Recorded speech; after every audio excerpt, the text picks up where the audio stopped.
ఎవరైనా కోపంగా కొడతారు లేదా బలంగా కొడతారు, కానీ మనోళ్ళు ఏంట్రా చాలా శ్రద్ధగా కొట్టారు.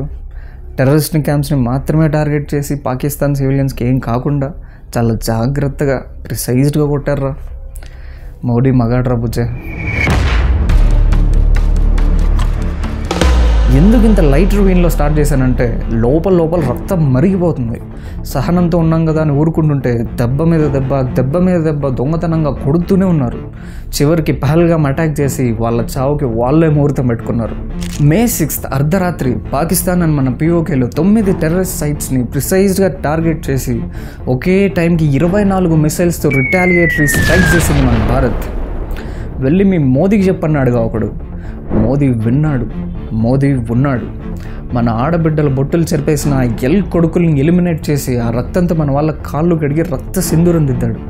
ఆపరేషన్ సింధూర్ చేసిన స్ట్రైక్స్లో జైష్-ఈ మొహమ్మద్, లష్కర్-ఈ తైబా, హిజ్బుల్ ముజాహిదీన్ టెర్రర్ గ్రూప్స్కి చెందిన 70 టెర్రరిస్టులు గాల్లో కలిసిపోయారు. పైకి వెళ్ళిన తర్వాత వాళ్ళకి ప్రామిస్ చేసిన 72 వర్జిన్స్ లేకపోగా ఒక పెద్ద ఆయన బుక్ పట్టుకొని లెక్కలేసి శిక్షలు వేస్తూ ఉంటే అది కదా అసలైన నరకం. Operation Sindoor main target terrorist ఇన్ఫ్రాస్ట్రక్చర్లో ఏముంటుందంటే మదర్సాలు ఉంటాయి. అందులో టెర్రరిస్టులను రిక్రూట్ చేసుకోవడం, వాళ్ళని బ్రెయిన్ వాష్ చేయడం, టెర్రర్ యాక్టివిటీస్లో ట్రైనింగ్ ఇవ్వడం, మన మీద అటాక్లు ప్లాన్ చేయడం లాంటి లుచ్చా పనులన్నీ అక్కడే జరుగుతాయి. అందుకే మన భారత్ వాళ్ళ ఇన్ఫ్రాస్ట్రక్చర్ మీద దెబ్బ కొట్టింది. అండ్ ఒక్కటే దెబ్బ ఇంకోసారి ఇన్ఫ్రాస్ట్రక్చర్ బిల్డ్ చేసుకోవాలంటే కూడా భయం పుట్టేలా చేసింది. In just 24 minutes. ఎలాగో ఇప్పుడు వాళ్ళకి తాగడానికి తినడానికి కూడా లేదు కదా.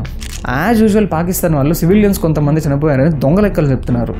మనోళ్ళు కనీసం వాళ్ళ మిలిటరీ ఇన్ఫ్రంట్ టచ్ కూడా చేయలేదు. యుద్ధం కూడా ధర్మంతో చేసే దేశం మంది.